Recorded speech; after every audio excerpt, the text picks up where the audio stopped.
মুর্শিদাবাদের Baharampur barrack square ময়দানের সৌন্দর্য বৃদ্ধির জন্য নিয়ে আসা হলো ভারতীয় সামরিক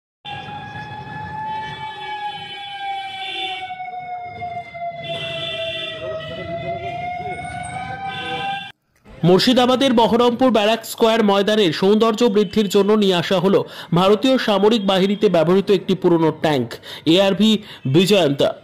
এখন থেকে ব্যারাক স্কোয়ার মাঠে চারিদিকে 4টি কামানের সঙ্গে মাঠের শোভা বর্ধন করবে এই ট্যাঙ্ক।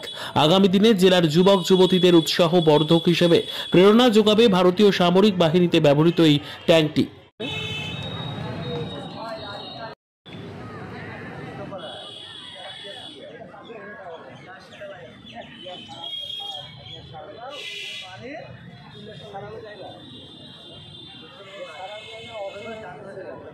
হ্যাঁ ঠিক আছে বন্ধ রেখে হয়ে গেলে ফোন করবেন।